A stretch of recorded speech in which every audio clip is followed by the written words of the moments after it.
Welcome to AC 24/7. I'm Aaron Dean. The 2023 Women's World Cup draws big crowds and plenty of attention. Although the U.S. women's team won their fight for equal pay, but there's still a massive gap that extends well beyond dollars and cents. The Advocate Channel's Karen Kaifa reports.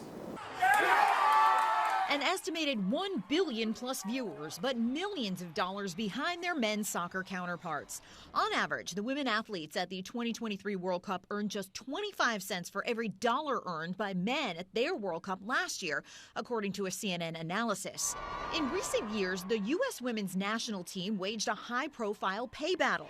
1999 World Cup champion Brianna Scurry says that was even with the U.S. women putting up championship-caliber play for decades. I think it really put women's soccer on the map, and we became the girls next door. And a lot of people started looking at us and saying, hey, you know, this is interesting. This game was exciting. It was intriguing.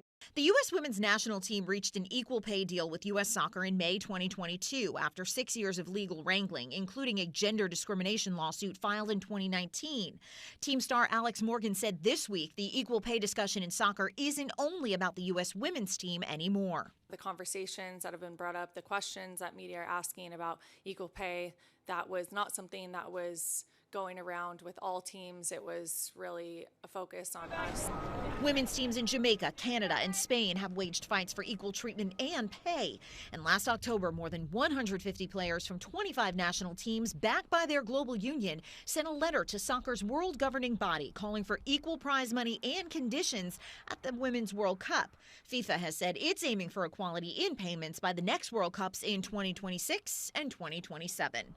In Washington, I'm Karen Kaifa. The Department of Justice has opened up a civil rights investigation into the city of Memphis and the Memphis Police Department. The U.S. Assistant Attorney General Kristen Clark announced that they will focus their investigation around three main issues. Today, we are not concluding that these allegations are of excessive force, improper searches and stops, and racial disparities are sufficient to show a legal violation without further analysis, but they do warrant a full investigation. The investigation we announced today will focus on three main issues. First, whether the Memphis Police Department engages in a pattern or practice of making unlawful stops, searches, and arrests. Second, whether the Memphis Police Department engages in a pattern or practice of using excessive force.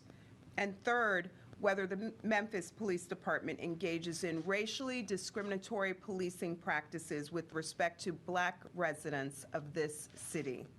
The Department of Justice has already uncovered patterns of unlawful stops, searches, and arrests targeting people of color in Minneapolis, Phoenix, and Louisville. The top GOP leader in the U.S. Senate returned to the Senate floor one day after freezing during a news conference on Wednesday.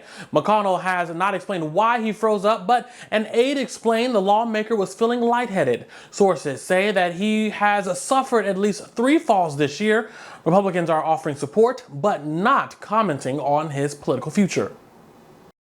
I talked to Mitch last night. Mitch seems strong and alert. Obviously, what happened was disturbing. Everyone who watched that was concerned. But listen, Mitch is strong. He's stubborn as a mule.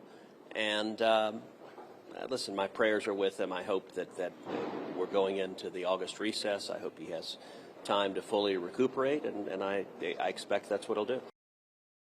The 81-year-old lawmaker survived polio as a child. The life-threatening disease is known to cause paralysis. McConnell's office has not commented on the incidents.